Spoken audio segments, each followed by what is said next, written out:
La idea popular de que todo ser humano está obligado a guardar el Shabbat solamente porque lo dice la Biblia es una de las piezas más persistentes del mito religioso universalizante.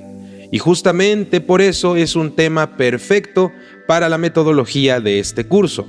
No para debilitar el Shabbat, sino para rescatarlo de la caricatura que lo convierte en un mandamiento genérico flotando sobre la humanidad.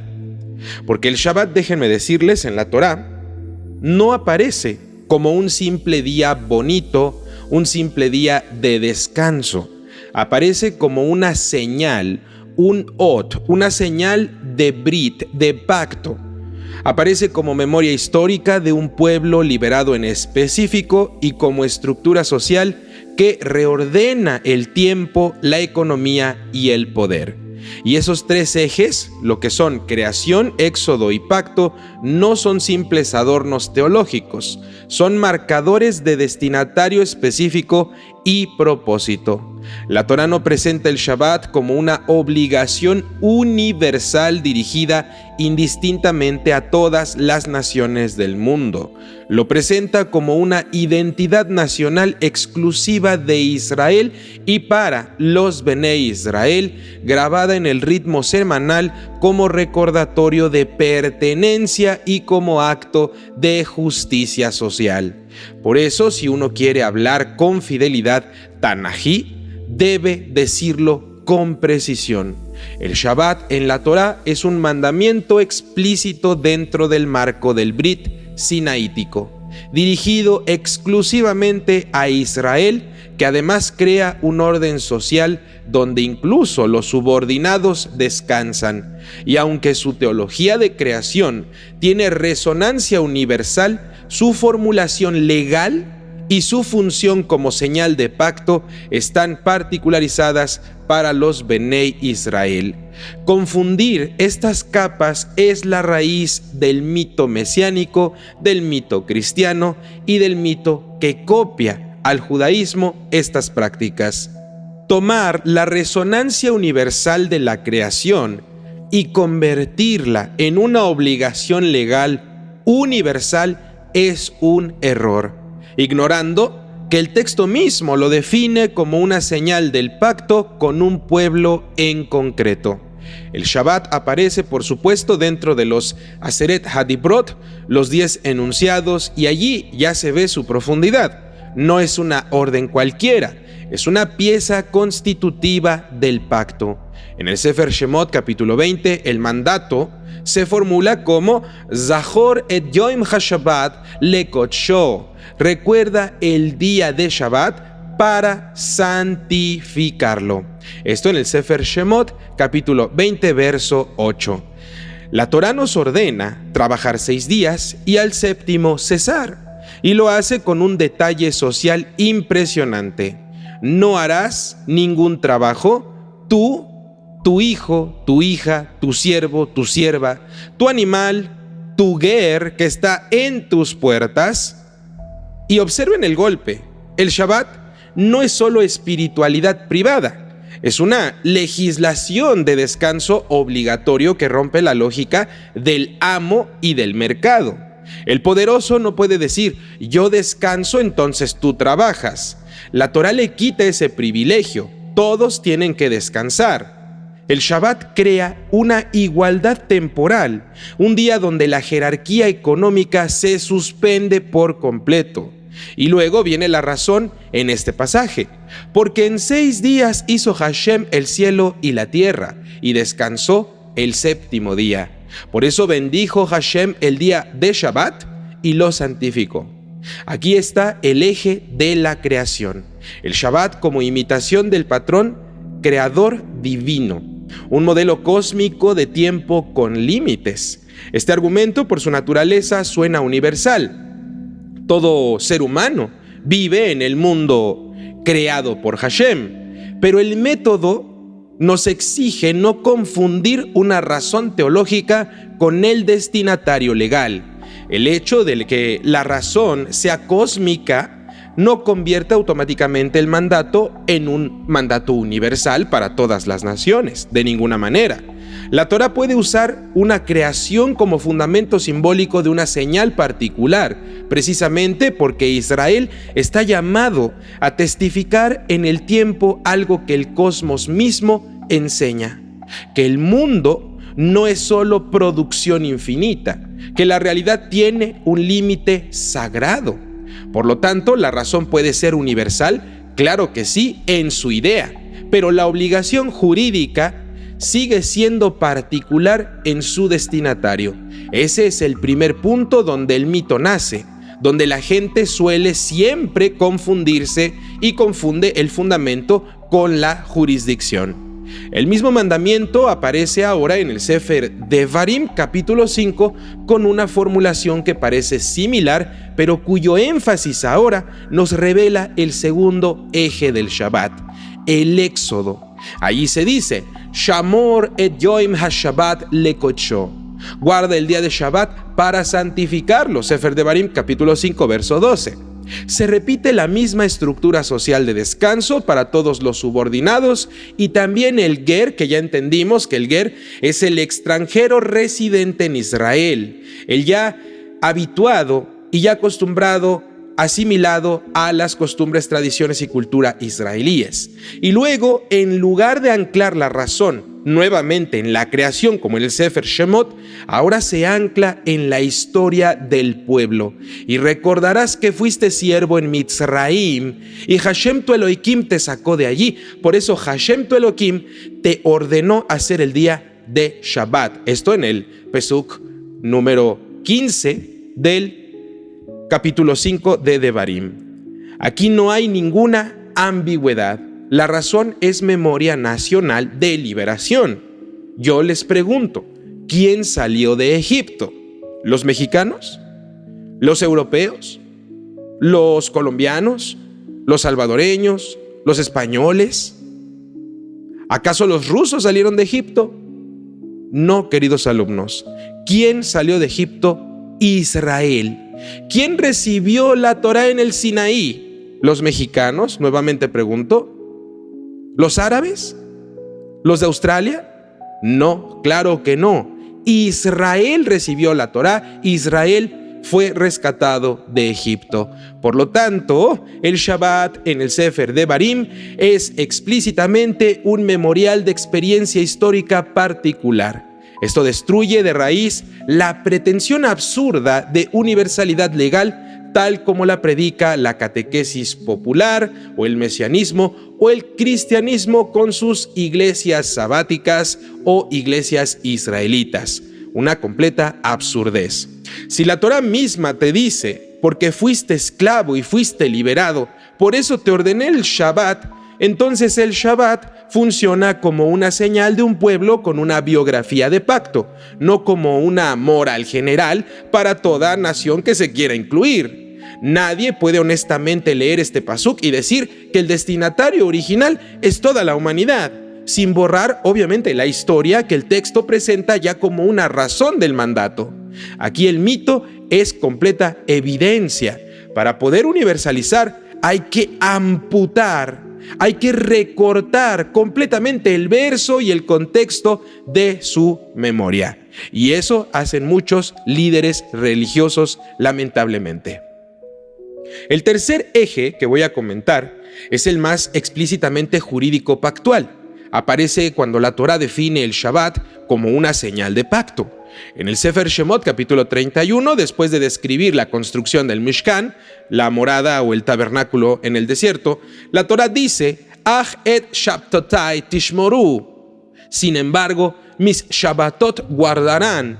Y lo fundamenta así, Ki ot hi beini uveinechem ledorotechem. Porque señales entre mí y entre ustedes para sus generaciones. Shemot 31, 13. Luego declara que el Shabbat es un Brit Oilam, un pacto perpetuo. Y repite, Beini uvein beinei Israel ot hi leoilam. entre mí y entre los hijos de Israel es señal para siempre. Shemot 31 de los versos 16 al 17. Aquí el Tanaj no deja ningún espacio para ninguna universalización improvisada. La señal es entre mí y entre los Benei Israel, es decir, entre Hashem y los descendientes de Israel. El Shabbat es la firma semanal del pacto. La palabra Ot es decisiva. No es solo una práctica buena, es un marcador de pertenencia. Y cuando un mandamiento es explicitado como Ot entre Hashem e Israel, declararlo obligación universal para todo ser humano es una grosería. Es textualmente equivalente a borrar el contrato y exigirlo a quien no se le fue asignado, a quien no fue el firmante de ese pacto.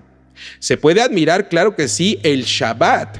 Se puede aprender su sabiduría, su ética, su moral, su filosofía. Y si ustedes quieren, hasta su psicología, porque hay psicología detrás de cada enseñanza, de cada mitzvah específica.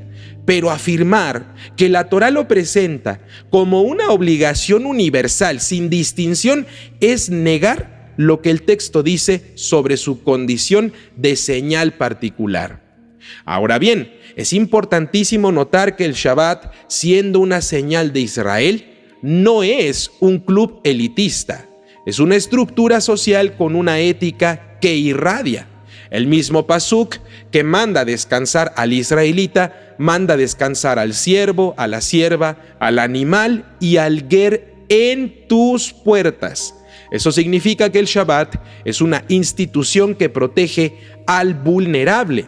La Torá no dice descansa tú y entonces exprime a tus trabajadores. De ninguna manera.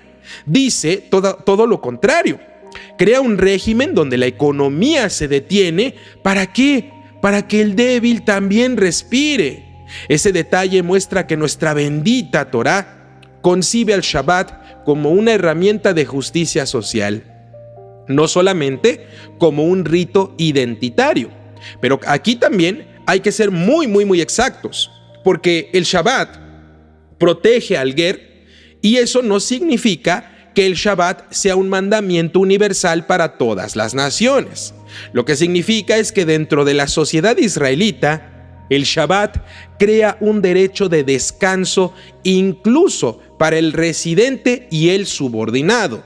Es un límite al poder del amo, es decir, el Shabbat es identidad israelita y al mismo tiempo es una ética social concreta. Ese doble carácter lo vuelve todavía más grande, no menos. Y aquí entra la noción de la memoria. En sentido torático, el Shabbat no es solo un descanso corporal, es un acto de renarración semanal. En el Sefer Shemot capítulo 20 se recuerda la creación.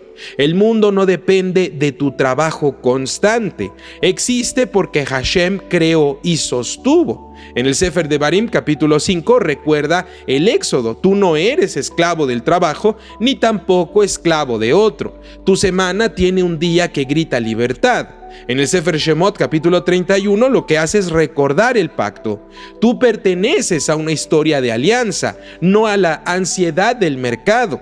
La Torá, con una genialidad psicológica que hoy llamaríamos intervención conductual, no deja la identidad en ideas sueltas, la vuelve un hábito semanal. El Shabbat es una terapia nacional contra la idolatría de la producción, y este punto es crucial de entender. Cuando la cultura dice Shabbat es obligación universal porque es moral, está confundiendo un valor universal con un mandato pactual, porque la Torá puede ofrecer un valor universal, es decir, la humanidad también necesita límites, descanso y libertad, y sin embargo, legislarlo como una señal particular para un pueblo que debe encarnar ese valor como un testimonio. Israel vive el Shabbat como una señal.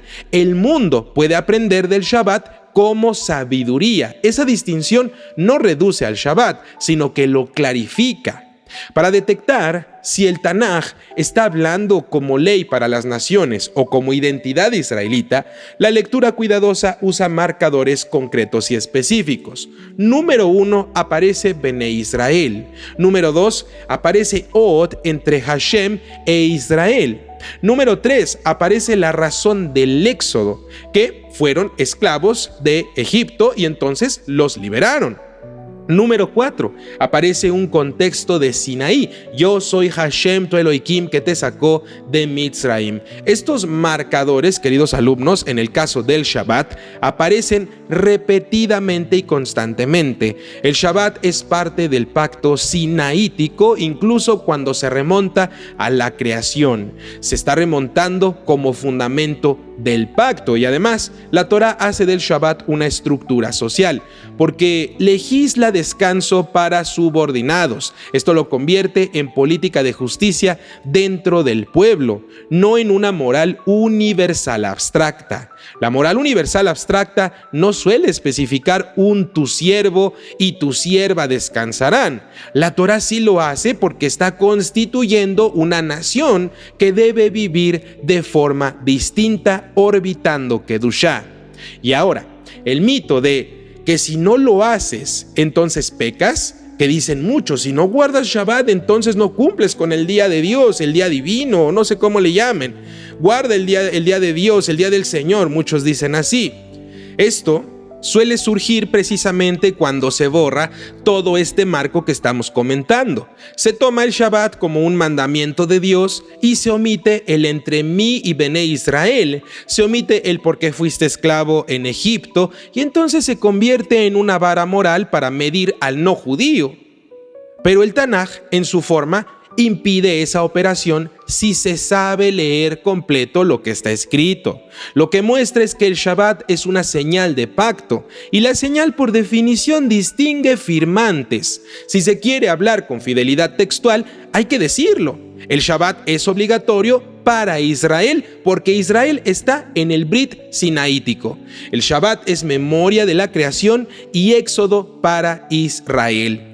El Shabbat estructura justicia social dentro de Israel y el Tanaj no lo presenta como un código universal para todas las naciones en el mismo sentido jurídico, aunque su sabiduría sea profundamente humana. El Shabbat en la Torá, queridos alumnos, es el acto semanal por el cual una nación declara sin palabras que el mundo no es un molino sin alma. Al cesar de su trabajo, Israel proclama creación.